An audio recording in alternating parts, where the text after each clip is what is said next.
Welcome to the Spiritually Awakened Mom podcast, the trifecta of spiritually awakened moms in all stages of motherhood, sharing inspirational insights, tips, and tools needed to navigate and harness the energy of the stars. In this podcast, we share real-life transformational messages that empower you to live a spiritually awakened life. I am your host, AstroKrys, from the City of Angels. I'm a transformational Akashic astrologer, hypnotist, cosmic coach, Reiki Master, and a spiritual development teacher at CodaQueenAstrology. And joining me as my co-host is Stacey from the Mile High City. She is a mindset coach, hypnotherapist, and Reiki practitioner at Stacey V Hypnosis. And from the Charm City, we have Crystal, a mindset coach, hypnotherapist, Reiki practitioner, and root worker at Crystal Clear Hypnotherapy. We are all moms with a unique journey to spirituality and navigating momhood. We are in different stages of our lives, yet are coming together to bring to you the Spiritually Awakened Mom podcast. If you are new here, a 5-star review is greatly appreciated. And if you are a return listener, we love that you came back. We're sending you a Reiki-infused cosmic hug of appreciation. Please feel free to share our podcast with your loved ones, as your energetic support makes a world of difference to us.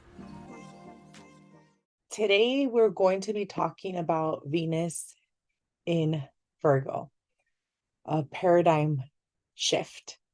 This is totally different than the Venus in Leo energy. In addition to Venus won't be going retro in Virgo, so this ingression is going to be much different, yet it's still tied into the Venus in Leo cycle. Now, let's just tune into the essence of Venus transiting Virgo.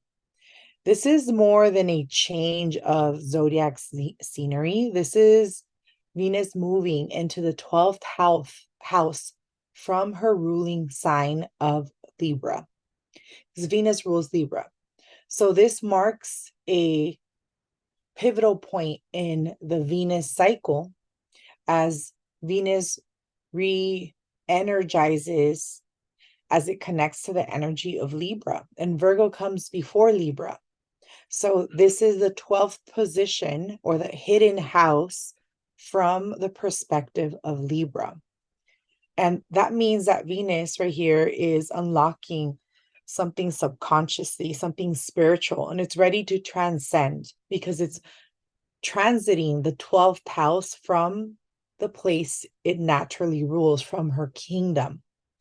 And typically Venus in Virgo is more interested in introspection and being more practical, being more of service. However, when it transits the 12th house, we also need to remember that we need to be of service to the self and avoid self-sacrificing behavior, because this 12th house position can blur the lines. So Venus here transiting the energy of Libra gives us an opportunity to work on ourselves and prepare ourselves. So when Libra goes into this, when Venus goes into the sign of Libra. Now, there's some amazing aspects that are occurring, and there's also some challenging aspects that are occurring with the ingression of Venus entering Virgo. And in the realm of relationships, when Venus is in Virgo, she is more known to be scrutinizing anything about her relationships, how they show up, how they don't show up, right? It's also how much servitude she's dedicating to the relationship. So the expression of Venus in Virgo is more of a self-service to others and then secondary to the self, because that's typically what Virgo is interested in. So it's something that goes against Venus's nature. So when it comes to relationships, the focus is going to be on how to improve them, and maybe even pointing out certain aspects of the relationship that are not working out. And that might be the solution, but another solution could be that there's something within you that needs to work through that before we can reflect that back to someone else. So it's a very introspective time because of how Venus transits in a blind spot, a spot of sorts. But at the same time, this spiritual work and the work that you do during this time can really assist you with doing tremendous healing, because you take that rest, you retreat, and you really take that time to heal you. So then others around you and the people that you are in these intimate relationships or even friendships, or even with your children, how you speak or interact with your children, you can heal these partnerships because you're healing from the root cause versus pointing fingers and needing them to correct their actions. And, sometimes it could be that they're the ones that are at fault, but there's something within our consciousness that is attracting that experience. And when we get to the root cause, we then notice that the people around us start responding.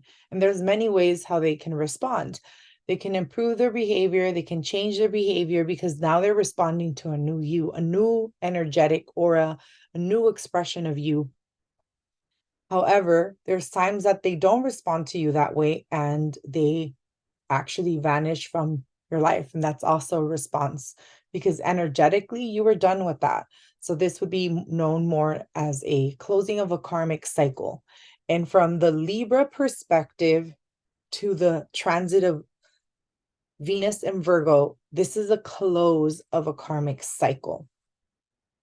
Now, there's a lot of energy in Libra because we have the sun in Libra, 15 degrees. We have Mercury in Libra, and we have Mars and the South Node. So the Libra energy is well represented. However, Venus is in a dark house where it's bringing some of the subconscious behaviors, interactions, maybe beliefs that have been shaped, not just in this lifetime, but maybe in past lives as well, and bringing them to your consciousness. But because it's energy of Libra likes to partner, likes to harmonize things, likes to speak with someone in regard to how they're feeling, or it's a counseling energy actually too. So seeking like a wise person to pour their heart out, so like that they can get more clarity, or even with their partner. So there is that component that there's things to be said, but it's how we say it that's going to help us to improve the expression of Venus in the sign of Virgo. Now, let's dig deeper into the Venus ingression, because immediately when Venus goes into the sign of Virgo, it starts making a opposition to Saturn. Now, Venus and Saturn are friends. If you have Venus and Saturn connecting in your chart, you usually have less partners, because you tend to partner and commit for a very long time, or you just appreciate longer, steadier relationships. But this is an opposition. So when Saturn, the cosmic judge of justice, makes a connection to Venus, it can bring up a lot of responsibilities and a lot of hidden things too that need to be addressed, and they need to be addressed in a way that is maturing you. And this can also impact the way that you're interacting with your children, especially in regard to domestic responsibilities, because you can realize that the reason why you need this time to see how you're of service to the self, how you've been of service to others, is because you've been doing too much. And now it's time to delegate some of the tasks. So especially the women, girls within the household. So if you have um, young girls, so like your daughters, they're the ones that are going to see this tug and pull of a maturity milestone, because Venus and Saturn are completing their halfway point in their own cycle. All the planets have a cycle. When Venus conjuncts Saturn, that starts the cycle. And then when Venus opposes Saturn, then that's the midway point to their conjunction cycle. So here they're bringing things into the awareness that are going to mature these people, but it can also influence sons in the household as well. But it's going to be more with domestic matters around the home. Like maybe you've been picking up after your son's clothes, and now it's a time for them to pick up that slack and mature, and they're old enough to take up this duty. So this is something off your plate. The key here is to seek equilibrium where you're able to distribute some of the responsibility, but then at the same time, you're still understanding that they're learning, and it's a teaching process. So for the spiritually awakened mothers that are listening to us right now, this celestial alignment is nudging you to reassess the distribution of household responsibilities. You see, Saturn's stern influence combined with Venus' nurturing disposition is a divine signal that it's time to redistribute domestic duties. It's about crafting a family dynamic that allows for periods of rest, recharge, and healing. And that's especially for you. It's not just an economic redistribution, it's a spiritual realignment. And that's what I want you and I encourage you to think about. It's a spiritual realignment. And you're actually assisting your children to grow and to become more mature. And it's a milestone they need to reach. So by sharing chores or even outsourcing some of the tasks, this frees up valuable time for you, time that then could be reinvested in spiritual and personal replenishment. So you're able to book that appointment. You're able to take a nap during the day. I mean, I haven't napped in like forever during the day. I'm not a big napper, but there's times that I'm like, I wish I could just take a 10-minute meditation nap. Right? So you prioritizing redistributing these duties that you do is going to bring the most reward. However, Venus Saturn opposition isn't just limited to domestic spheres. It also goes into the realm of committed relationships, and it emphasizes duality of dedication and freedom. During this transit, you might find that there is less space for leisure activities, less time for vacations or spontaneous outings, because Saturn's commitment to hard work and discipline spills into your romantic life. But here's the magic. This is the alchemy of, or the irony of this aspect, is that during this phase, though it's very demanding, it can also be very rewarding. Relationships that withstand this period of dedicated work are likely to emerge more strong, more resilient, and indeed more harmonious. Why? Because they're working through some karmic aspect of themselves, yet harmonizing the relationship. So the universe is not just challenging you, it's offering you an opportunity to fortify the emotional foundation of your sacred bonds. Your dedicated work, emotional or otherwise, will not be unnoticed by the cosmic overseas seers. The planets are noticing. It's an investment, and Like all good investments, it promises to yield fruitful returns. So, in essence, the Venus Saturn opposition serves as a cosmic audit, both scrutinizing domestic responsibilities and also depth of your romantic relationships and commitments. It offers an opportunity to redefine and recalibrate, ensuring that each family member can be their best self. And in relationships, it's a cosmic test, and it's assisting and turning emotional ore into precious gold. So keep up the hard and dedicated work, because after this little bump, it won't be as hard. Now, there is some cool aspects, like I promised, and this is not something that's usual, especially during the Venus ingression, because every time Venus goes into Virgo, it's not going to be the same thing. But this time around, Mercury is in Libra, making a mutual reception with Venus and Virgo. And this is poetic. This is balance and detail at its best. It's like having two sides of the same golden coin. This dynamic encourages clarity of thought and emotional equilibrium because they're assisting each other. Mercury rules Virgo, and Venus is visiting his house. And Venus rules Libra, and Virgo is visiting her house. So they're working together, they're merging the houses together. And this is why this aspect is considered assisting and lucky and a good time, because the rulers of those houses are assisting each other. And Venus is ruling a lot of these planets because they're transiting her sign.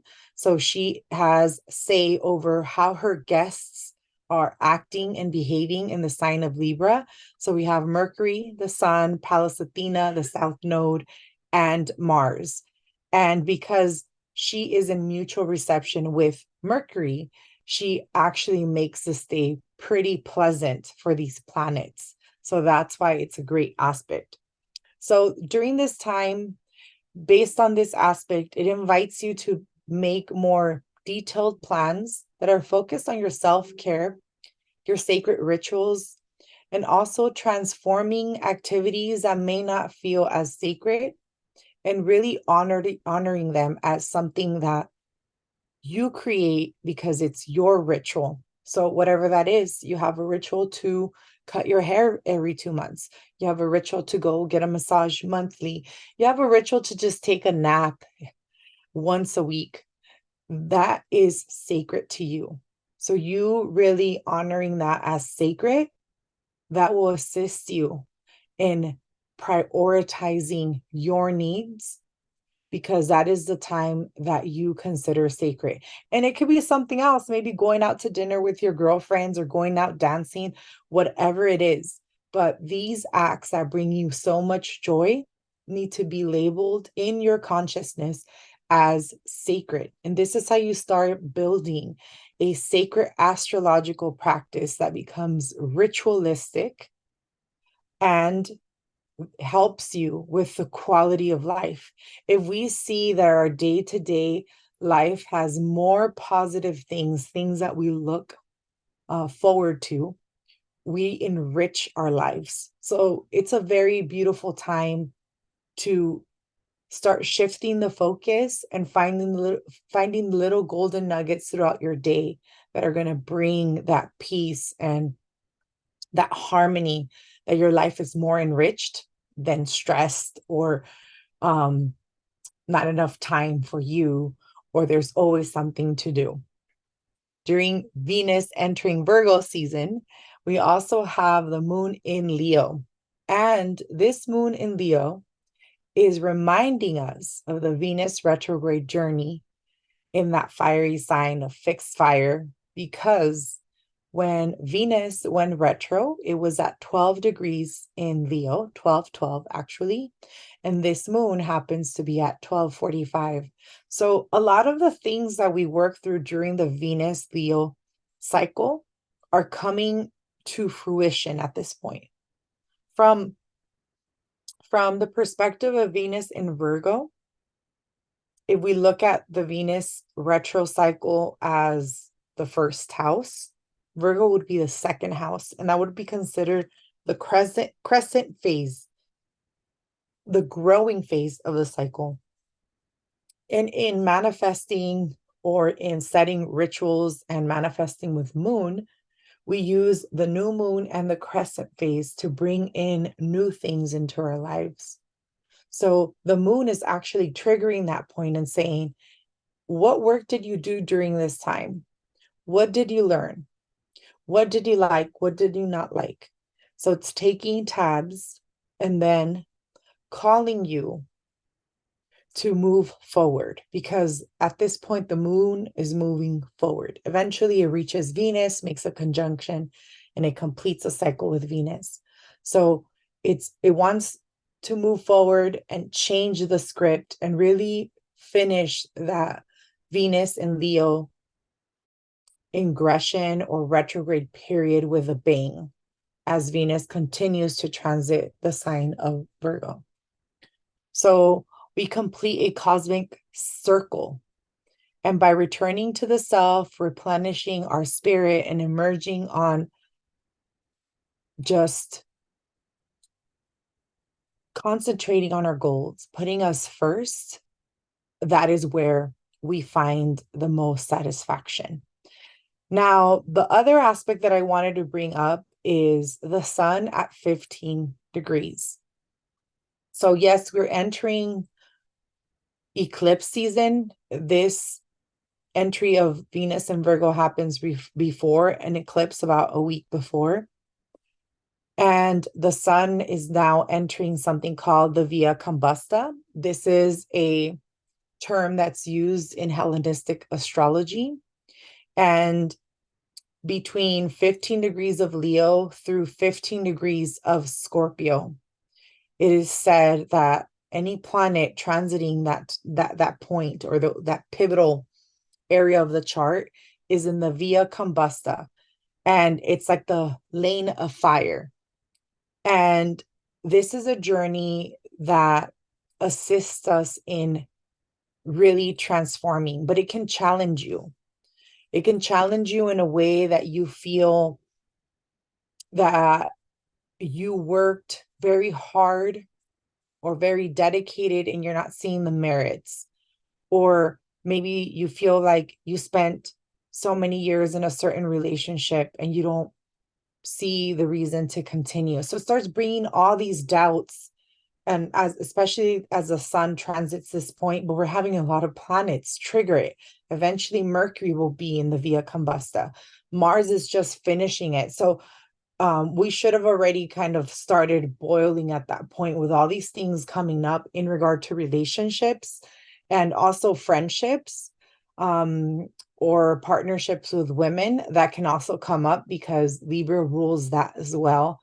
And because the South Node is there, it's assisting. It's like opening up a portal for us to really find true healing by releasing these things.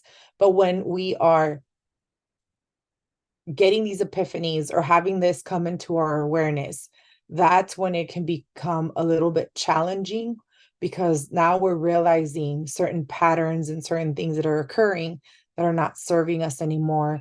And what is it that we're going to do about it? So it's a very transformational time. This transit of the sun being there, it's transformational. And the Via Combusta has its own chart. It has its own expression. But I just found that it was very interesting that when Venus goes into Virgo, the sun is also going into and the sun rules our life purpose. So it's going also in through a purging and cleansing phase, just like Venus is as it's transiting the 12th position from a house where it rules. Another thing that I noticed is that the moon is squaring Jupiter. Now, the moon and Jupiter are considered the benefics of the chart, and Jupiter is always very expansive. However, this square can also show that we may be overly optimistic or overly expansive or exaggerating or aggravating. And we should use the more positive expression of the sign. Or I'm sorry, not the sign, the square, the signs, Taurus and Leo. And by us managing how we feel, managing our emotions, not feeling overwhelmed with the emotions that we're feeling, this is going to be felt much easier versus if you feel such overwhelm of emotions. It might trigger some crying spells or some, um, you feeling overwhelmed and not necessarily being flexible and adaptable, because these are fixed signs. So you might kind of sit in that, in that space and you're like, I just want to cry. But sometimes we do need that good cry. However, if we stay in that, is it going to be beneficial? So it's really good to release. Suppressing is also not a good thing. But as long as we release it and we're able to dust ourselves off and then go forward, that is the gift of this aspect. But generally, anytime anything squares Jupiter or opposes Jupiter, it's not necessarily a bad thing, because Jupiter pretty much just tends to be more optimistic, broadens up your perspectives, and gives you wisdom and a lot of insight. So it's best to channel his energy towards more healing and regulating your emotions, so like that you don't feel this overwhelm and influx of emotional like like like like anger, like emotional upset, because Jupiter can exaggerate that as well. And if we're sitting in that, that's not good. But being able to release all these emotions that can come up, then that is where you find the wisdom. So just, I encourage you to manage your temper and your feelings effectively, and you should be able to navigate this square pretty nicely. Mars and the South Node are also giving us permission to release and renew. When Mars and the South Node conjunct, this is a major deep dive into releasing karmic and emotional baggage. This transit amplifies our innate desire for liberation, urging us to let go of limiting behaviors, toxic relationships, or outdated spiritual practices. It's a call to spiritual arms, empowering you to cleanse your aura, clarify your intentions, and reaffirm your spiritual path. The South Node influence asks us to be discerning. Don't just do or add activities in your life for the sake of being busy or being productive. Instead, focus on practices that truly nourish your soul and align with your spiritual evolution, the path that you're paving for yourself.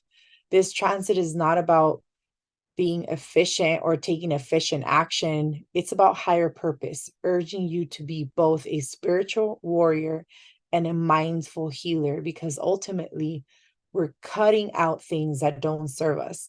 So Mars conjunct that South Node gives you that permission, and you're able to take strategic steps to relinquish what no longer serves you, because it's no longer in your highest good.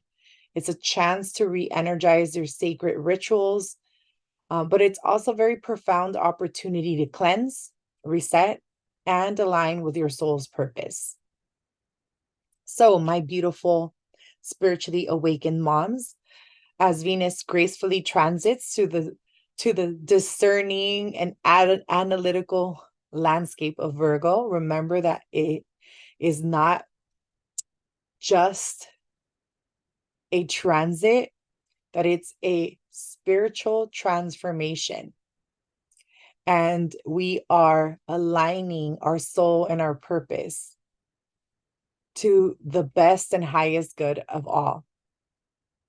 Many blessings. And this was Venus and Virgo season. So hopefully it enriches you in your life and the people that you love, whether you see the results now or they be unseen, just know that they're fruitful and you will soon bear the rewards. And thank you for joining us. And now we're going to go into the cards. Actually, I forgot about this. Before we do the cards, I wanted to make some suggestions on Venus and Virgo season. So here are some of the activities that you can do to really express yourself in the Venus and Virgo season. You can take a screenshot of it. So I listed them through spiritual activities, self-care, family relationships, your intellectual growth or spiritual growth as well, artistic expression, because Venus rules arts, and daily practices to just enrich you. So feel free to take a screenshot and do some of these activities during Venus and Virgo. And now we can go to Crystal as she has insight from the tarot. Thank you, Crystal. I definitely enjoyed and took some notes listening to the upcoming Venus in Virgo. And honestly, what kind of rang a bell with me was when you were talking about Virgos and how they can often scrutinize and self-sacrifice. Uh, and you said something in there about the way that you are dealing with your children and how you have to see how the interactions there, how you guys kind of play off of each other. So, your children do learn off of you, but you said kind of look inward, check yourself, before you go and check your kids and see what you were doing first that could have established that same pattern in them. And it just reminded me of that Ice Cube song, You Better Check Yourself Before You Wreck Yourself. Um, so, and for the cards, it kind of says the same thing, right? So I got the full upright position, and then we got the Two of Swords in reverse, and then the Eight of Pentacles in reverse. And to me, the Eight of Pentacles was giving me a warning, and the Fool in the beginning was letting me know that we've been on a journey in the past, and we definitely have with the Venus in Leo and then her being in retro, and the fact that she was just in Leo as long as she was, it is a lot. So I feel like with the Fool, it simply states that we did go on a journey, on an inward journey. We took a lot of time to look at ourselves and possibly how we were self-sacrificing um, ourselves for our kids. Let's say we had young kids, maybe they're now of age. And now you could start looking at taking care of yourself or how you might have let yourself go, or yeah, spiritual routines, ritualing, lighting candles, meditating, talking to yourself and dancing around for hours. Who knows? But you went through a journey over the past retro and went within and figured out that there are some certain things that you no longer like that you got to change. And maybe now that Venus is no longer in retro, some of you have kind of started falling back into some complacent ways, getting comfort back into the same non-routines or disorganized life or giving too much to others or and not getting anything in routine. I'm sorry, in return. And the Two of Swords is basically telling you, um, hey, you went through this journey. Now it's time to trust that journey. Trust everything that you learned about yourself and that you saw that was either a blessing and or something that now it's time to grow through, and to trust it, to trust the path, to trust the wheel, to trust your intuition and everything that you had worked on. Start creating the routines, build those routines, and work hard at those routines because it's not going to come easy. Anything with Venus that requires love in a hard world, is going to be rough to do, especially if you're a mom and you've got kids, and they constantly, always want you to sacrifice yourself before you take care of them. But I had a friend, and it's said in airplanes every day, they let you know as soon as those air masks fall, before you can help anybody else, you're supposed to help yourself and put the air mask on. So trust that. Trust what you're hearing, the messages that you received, um, and just continue to go with it. Do the hard work. And that Eight of Pentacles is the warning, ladies. If you don't do that work, if you don't trust your intuition, you don't make a plan, you don't start,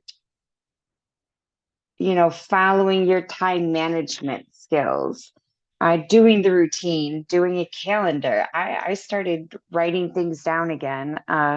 My husband and I are actually doing like weekly meetings to talk about what has to be done so that we could start getting on a better routine, because during the Venus retro, we both noticed things within our habits for ourselves that we have let go since having young kids, and how now they're older and more capable of sorts, that we could start focusing on ourselves and building those routines and then also working them into it. There's nothing the matter with teaching your kids to ritual with you, to talk to fire, but to play with fire safely, to sit in meditation, to do yoga every morning. Um, but just life in general is hard work. And the Eight of Pentacles, you can look at the screen. He's sitting upside down, and everything he is working on is just continuing to fall out of his basket, and he's working hard and nothing is sticking. So if you don't continue to trust your intuition, you had friends that started falling off, or you started having issues with those friends. The relationship has become harder now. You're a parent, maybe they're not a parent, and you're realizing that that hit its point on the wheel. Trust your intuition that, hey, you love that person, but now it's time to, the relationship is not giving the same thing, and you might have to move on. But if you don't follow your intuition, I could tell you for a fact from my own life experiences, man, it's gonna hurt, and it's gonna keep falling out of your basket until you wake up one day and realize that, at some point in your journey, past, present, or future, your shit might stink. And you have to trust that, and trust that you know how to get yourself back on the right path, and that it doesn't come overnight, and it's not immediate, and it is hard work. Loving yourself is not easy. It takes time, it could take lifetimes. You could come back every lifetime just to learn how to love yourself, and how to make yourself first so that you could then take care of others better. And that's pretty much what I see for the cards. It's exactly like Crystal said. It is reincorporating a lot of the Venus in retro introspection, and telling you now it's time to put it forward, or make your future hard. You could choose what part of that Libra scale you want to sit on. You want to balance it, or you want to live in an unbalanced world and not do the work. Yeah. And by the way, the Two of Swords rules the first couple of degrees of Libra. So Mm. that's interesting. It rules Yeah. 0 to 10 in Libra. So any planet sitting from 0 to 10, they communicate to this card. But isn't it funny that, so just so everyone knows, we come together and we prepare everything separately.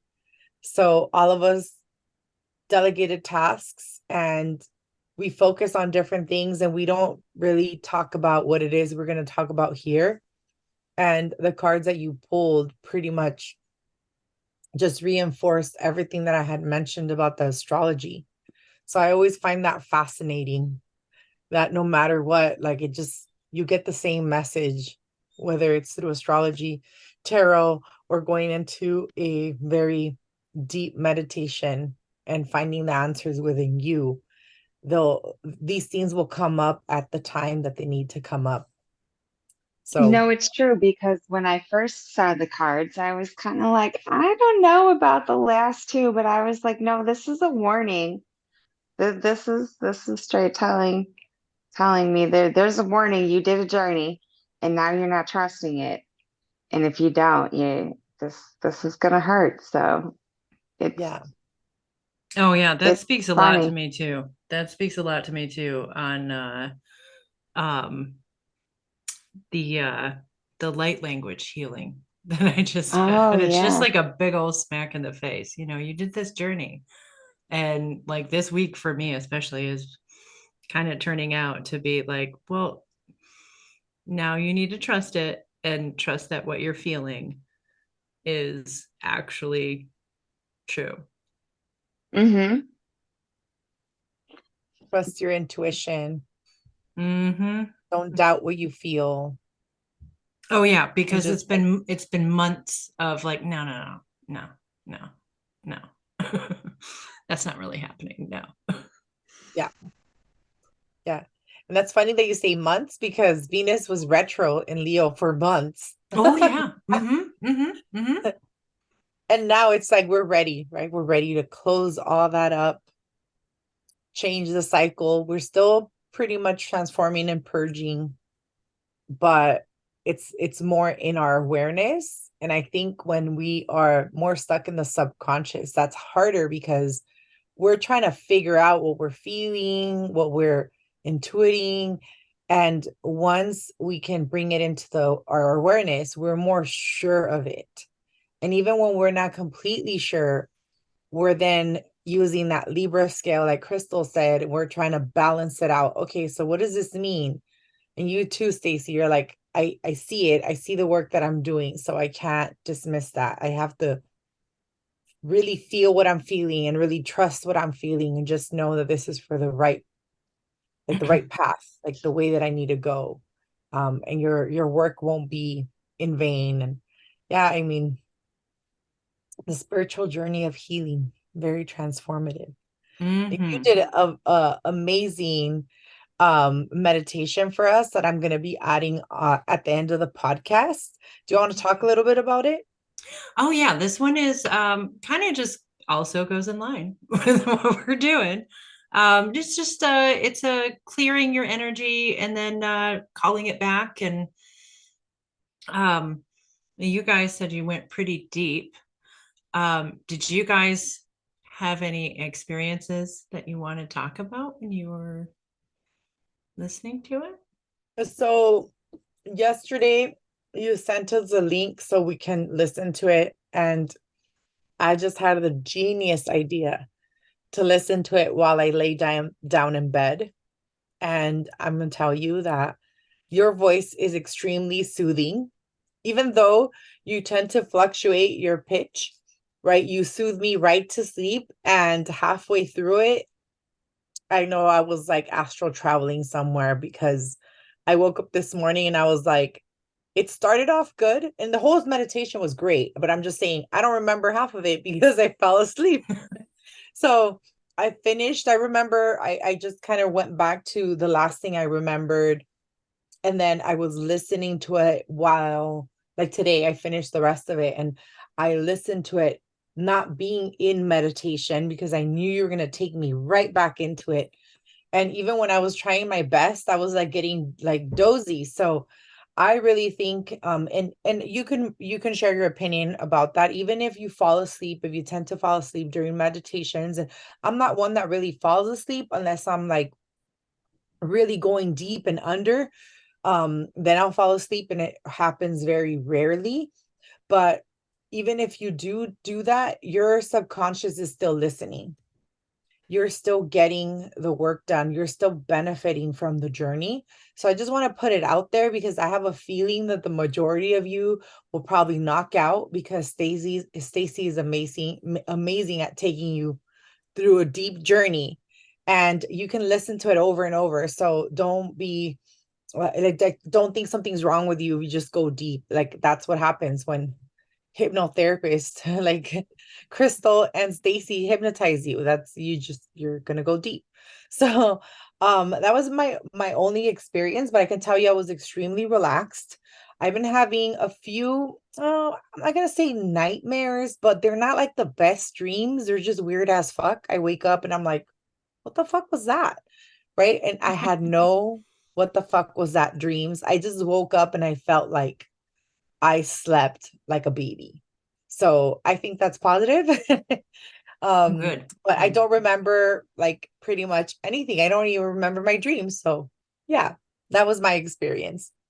Cool. Cool. And that was my first time experimenting with the deep delta waves. So I wonder if maybe I switch it up a little. Maybe that's what got me Yeah. Yeah. because I go to sleep with it's like a what is it? The eye mask that have head earphones. Oh, Yeah. So it oh yeah. probably took me really deep. Well, and then you said you went and laid down. Did you lay down in your bed Yes. in your regular spot? Yes, even though you said not to. Yeah. See, this is what happens. Yes. You're already conditioned to go to sleep in there. And you're exactly right. You're still getting some benefits from it. And if anything, you're getting really good restful sleep if you fall asleep because you're going deeper in from the beginning. So Yes. still very, very good for you. Yes, you can listen to it as Yeah. many times as you want. Yeah. But it was amazingly relaxing. And again, I listened to the rest of it and I was dozing off still. And that when I listened to the rest of it, I wasn't in my bed. I was actually downstairs in my living room, just kind of like, you know, really calming my energy down and like like not necessarily going into meditation because I had my eyes open. I didn't want to go into meditation, but I wanted to hear the rest of what I missed. Mm-hmm. And I was completely relaxed and my eyes were just like closing. I was opening them and I was like, nope, I can't take a nap right now. I need to stay awake. I have things to do. So you definitely relaxed me and I'm gonna listen to it a few times. So yeah, I really liked like even the things that you pointed out where you're like focus between your nose or like all like you had me thinking like, yeah, I never even thought of focusing between like poor Oh, thing between poor, your nostrils, the yeah, there we space go. between your nostrils. Yeah, I was like, poor part of my body, like it's neglected. Like It does it it kind of overloads you in a way. Um because yes, because you're right, because you don't think about that. Like, wow, I never noticed like what that feels like. Huh. exactly, like you never notice like, oh, so I put the focus there and I can really feel, the sensation. And then you also said focus in between your eyes, right? Like Mm-hmm. that. Between And your eyes and your ears. yes, exactly. And I'm just like, you're pointing out all these areas that I never even pay attention to. Like I'll focus, oh, my heart center, this and that. And like all these places, like poor area of my body that gets neglected. And it was like so happy for me to go within and like focus on that part. It's like, yeah, I exist. And I could calm you down. I found that those points were like very zen for me. I'm not sure if that's why you chose them, but that's how I felt. Like They're When you super relaxing. Yeah, when you focus on those 3 points, it almost maps right to where you would feel your pineal gland. I see. Then that's what I was feeling. Like that complete bliss and Mm-hmm. zen. Yeah, it was Mm-hmm. that was amazing. And I'm pretty sure that's why I just relaxed and went under after, most likely when I was laying down. Have you Yeah, been getting sleepy though, like the last couple of weeks? Last week I was like I've been tired. Yes, very tired. napping in the evening. Like lethargic, tired. Like, Yes. but Yes, so my it's been body bad. feels like it. Yeah, my body feels like it doesn't have energy, but my mind's still like up. And Racing. yeah. And mine, Stacey, you remember when you were here, I was having like the pain in my leg, and it's been back again, but like worse. In my body, I just feel, but my mind won't stop. Like, Yeah. Yeah. yeah, Same. And yeah, my body just feels like completely freaking exhausted now. It's just like, oh, it's probably just because of the full moon or hmm, something. I don't know. But like, or maybe it was because Crystal does a freaking million things in the morning before I would even normally be awake. Like, yeah, holy crap, the amount of stuff like I had 3 kids at roughly the same ages as you have your mm, kids. Like, I'm familiar with all that crap, but it's been so long for me. I'm like, holy crap, how did I even survive? Like, and then yeah, and then to come and visit you, and I'm like, wow, like, and it was awesome. I had a really great visit, and the kids are great and they're growing, and oh my goodness, it was so great to see all of you guys. But like, holy cow, it's just it's nonstop. exhausting. You see Yeah, why I'm always so tired and like, yeah, it is nonstop over there, and it's, yeah, wow. i didn't yeah, realize my, i didn't realize how, like, like, it's crazy that, like, like, yeah, I know you're busy. And like I know I've been through that, but then like my memory is faded on how busy you actually are, and how incredibly, like, I can't handle that at this age. I'm not that old mm-mm. either. Yeah, that's why when I was contemplating on trying to have another baby, I was like all for it. This was a few months ago. And when it came down to it, when it came down to do the deed, I was like, no, I can't Mm-mm, start don't do over it. again. The Don't do sleepless it. nights, the diapers, the Mm, crawling, the walking, the Mm-mm. jumping off the bed. Like, I went mm. through every single stage of my kid's life, and I was just like, no, I can't do it all over again. I love you guys, but I can't. I Oh yeah, was like, never no, mind.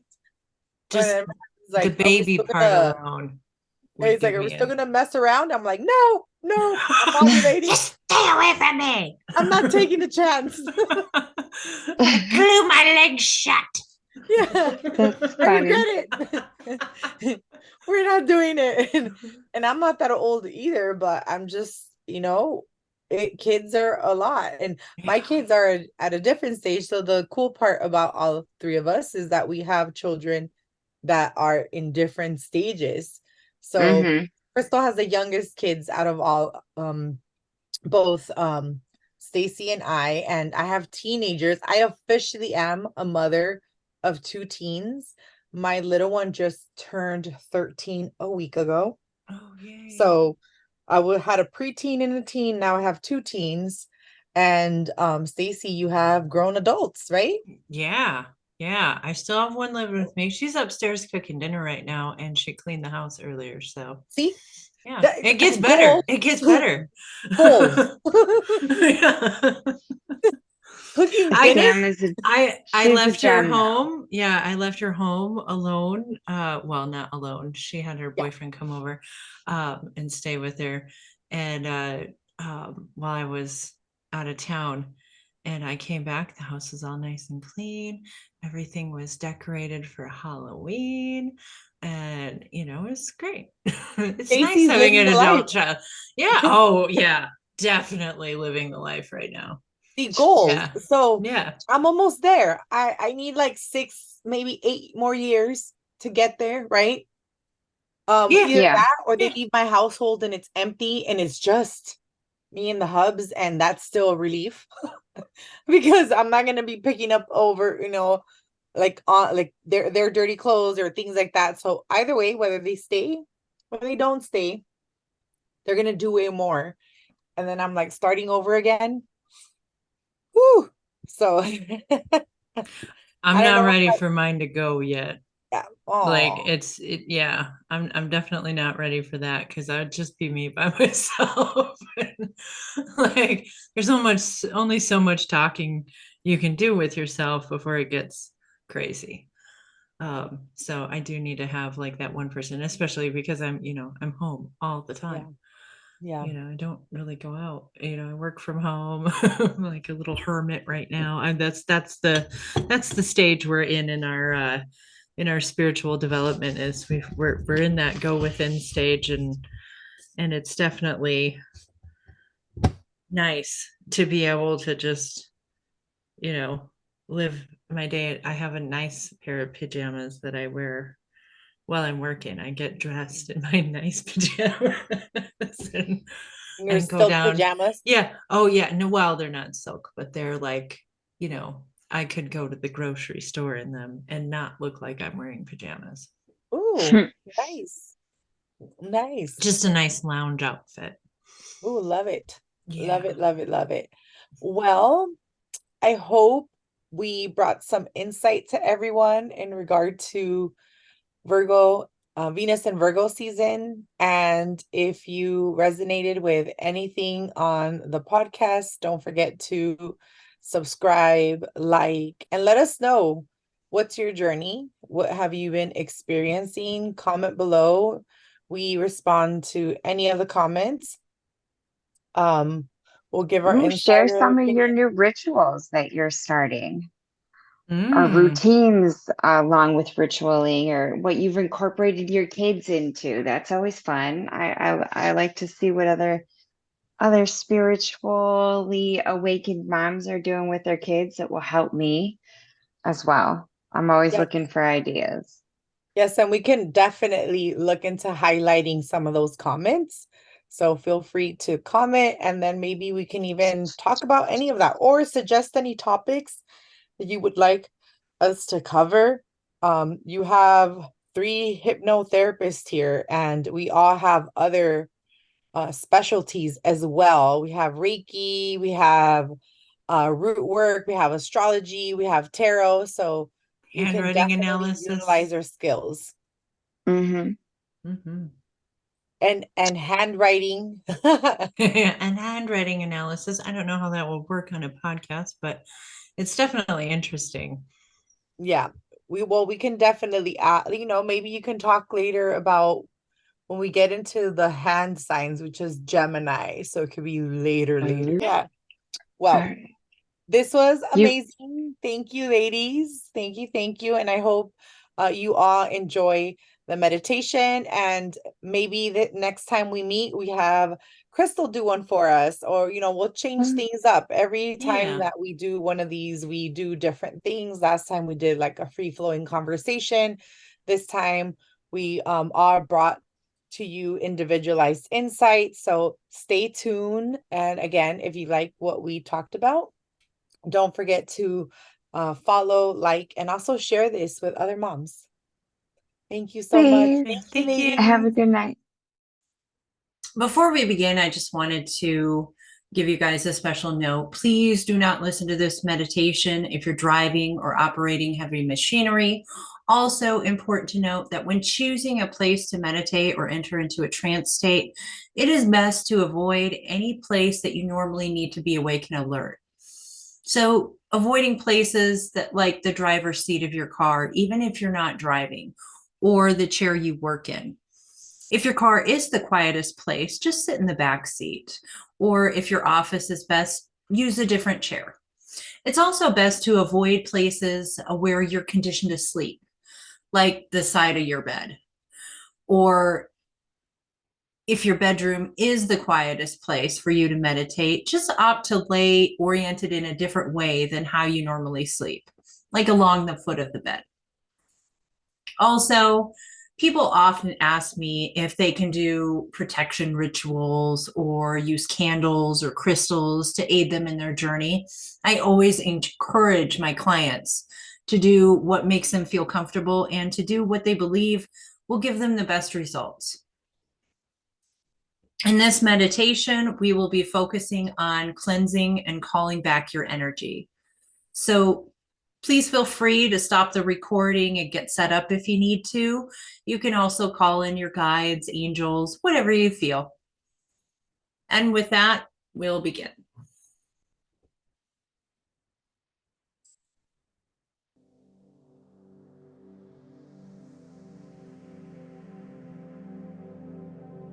Sit in a comfortable position with your feet flat on the floor, or lie down on your back with your knees bent.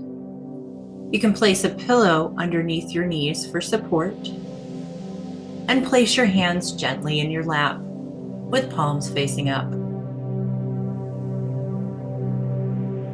And we'll begin by taking in 3 nice deep breaths. Breathing in through the nose and all the way down to the bottom of your belly. And exhale slowly and completely. Squeezing all that air out of your lungs and abdomen.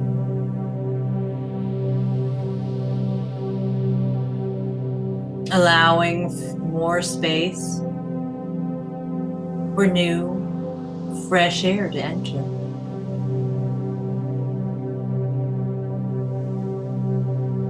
Let your eyes find a spot high up on the ceiling, and just allow all of your focus to be on this spot. Allowing all objects in your field of vision to blur, so that 100% of your focus is on this spot. Allowing all sounds around you to fade into the background. These are just sounds of everyday life. They can't hurt you. You know you're in a safe space. And you may even notice that these sounds allow you to drift even deeper into trance.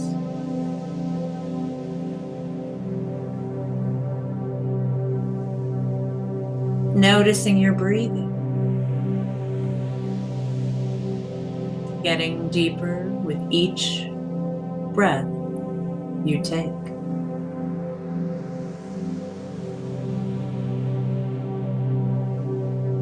Your eyes may feel heavy,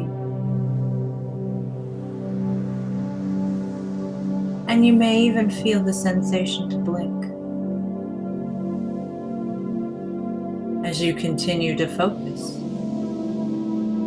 on that one spot. The more you focus, the heavier eyelids feel. And the heavier your eyelids feel, the more you focus on the sound of my voice.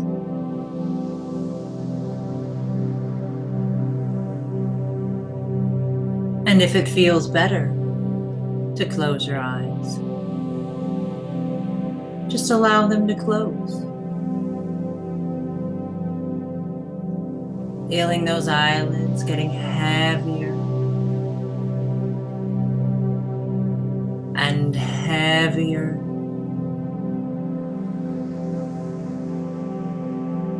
And heavier. And if you have not already, allow your eyes to close. And draw your attention to the bottoms of your feet.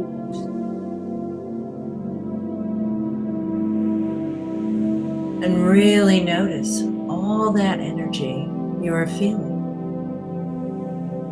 on the bottoms of your feet.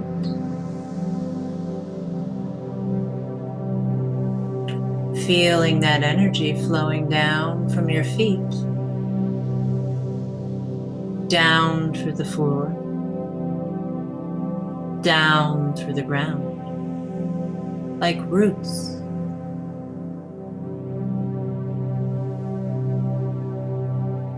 Going down, down, down, all the way down to the center of the earth and anchoring your energy there. Notice that energy from the earth flowing back up through the bottoms of your feet, cleansing your energy and releasing any tension.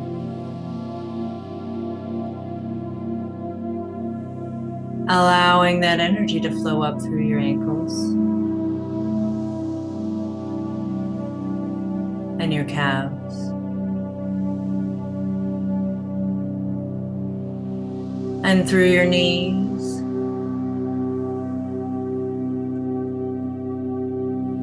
And up into your thighs.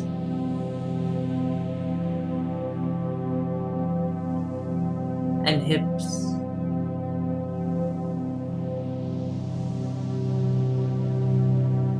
Through your stomach and lower back.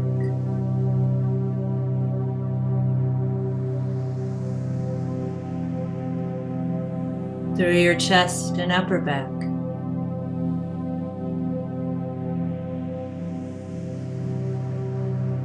Up through your shoulders.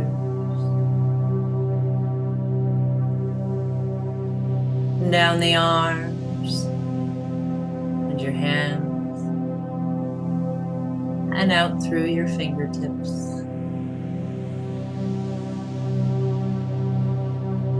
Allowing this energy to flow up through your neck and throat. Through the back of your head and scalp.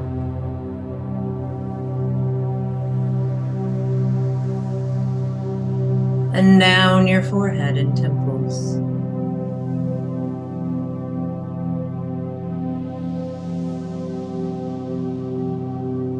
Into your cheeks and jaw. And you may notice that your teeth separate and your lips may begin to part.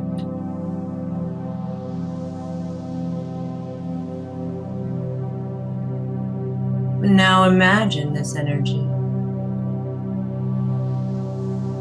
this golden healing energy, and you see it in front of you and to the right side of you. Feeling it behind you and to the left of you.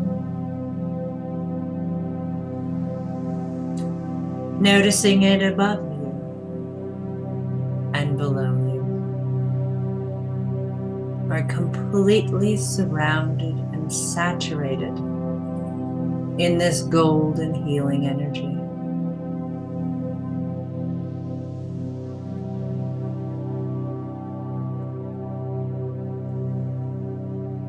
Every breath, you breathe it in. And when you exhale, you release any energy that no longer serves you. It goes back into the universe to be cleansed and cleared and returned to you. Breathing in this healing energy.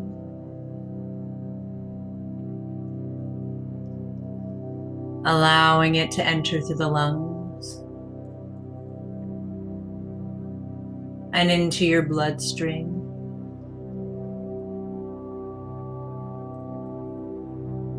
And out to the far parts of your body, to be exchanged for that old stagnant energy, to be released out through your breath. Maybe you'd like to imagine blowing it into a big balloon, letting go of all your worry, knowing the universe already has a plan. Letting go of any and all frustration and stress.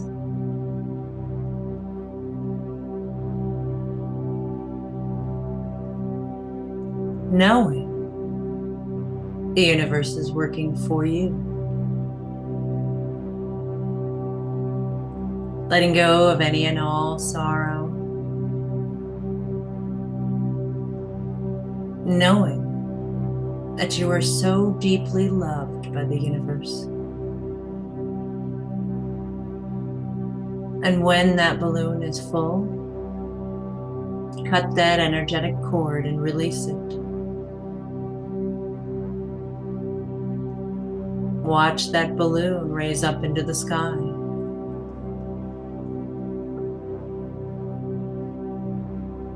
Floating farther and farther away. And when it disappears, release all remaining energy attached to this balloon.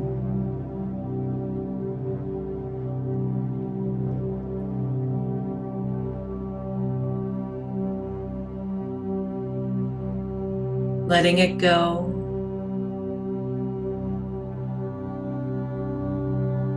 Back to the universe, to be cleansed and cleared, and return to you.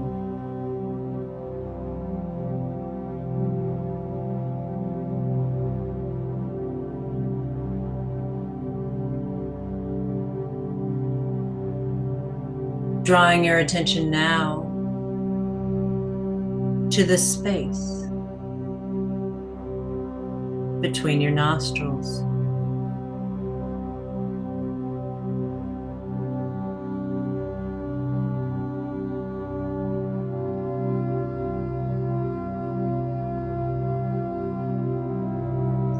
And now to the space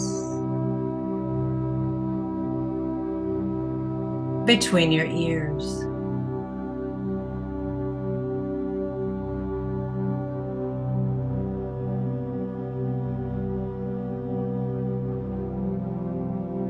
And now to the space between your eyes.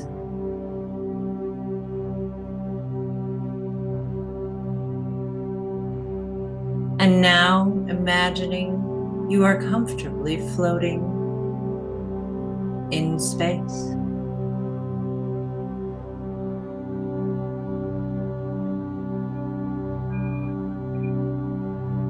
You may begin to notice that in this space, there is no part where space ends and you begin.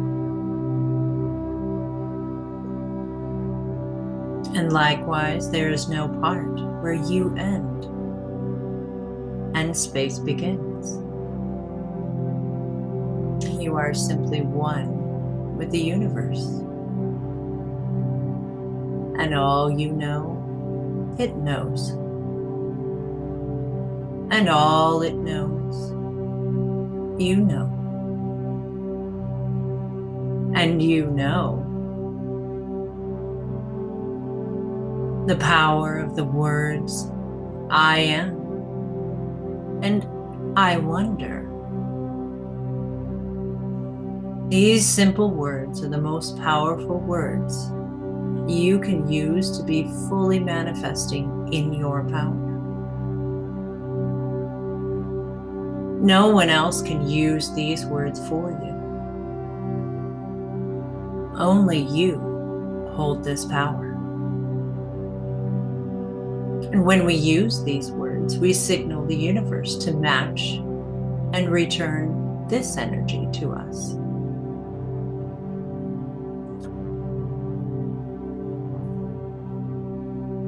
I am. I am sovereign. I am loved and cherished by the universe and all its inhabitants. I am abundant. I am a powerful creator of my reality. Just feel free to take a moment and add a few of your own I am statements. You can say them in your head or out loud if you feel comfortable.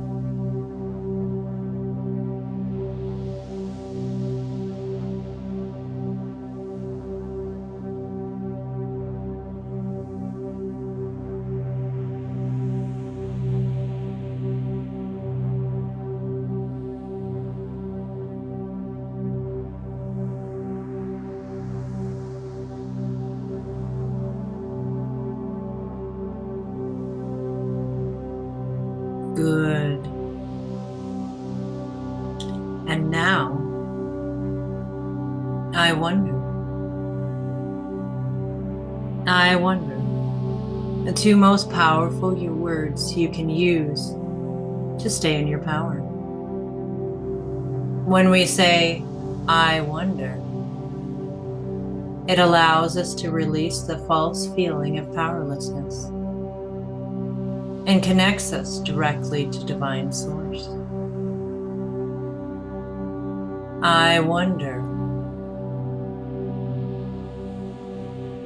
When you find yourself in a new, difficult, or uncomfortable situation, using the words, I wonder, bring you back to your power.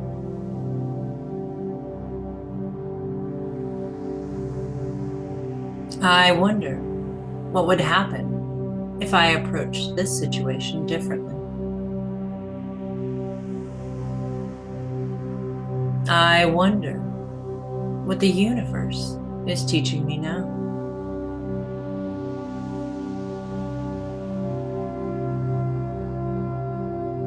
I wonder what the best way is to work with this person.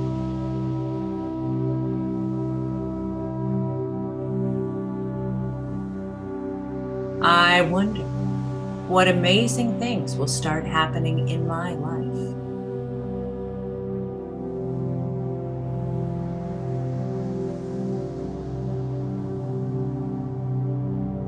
I wonder how the universe is working for me right now.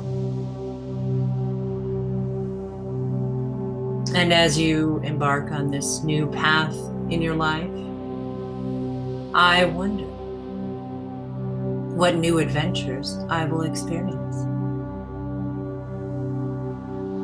I wonder. I wonder. I wonder. And take a moment to think of a situation in your life where you can apply the words, I wonder.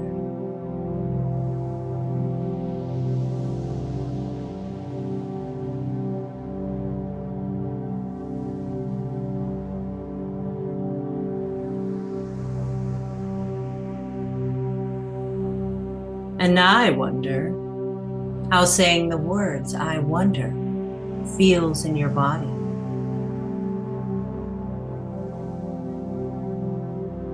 I wonder where you notice it the most.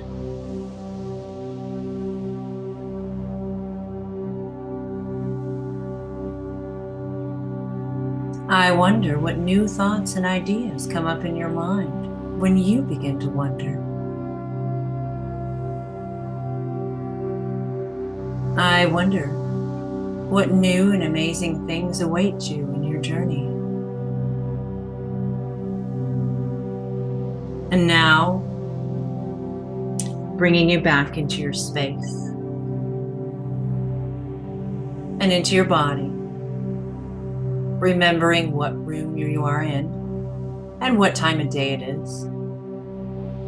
Gently coming back into your conscious mind, wiggling your fingers and toes, becoming more awake and more alert. And now, eyes open, wide awake.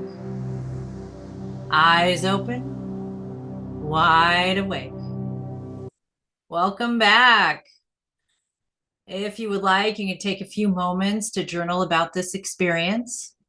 And as you go about the rest of your day or evening, remember that you are so deeply loved and protected by spirit, more than you could ever imagine in this human experience.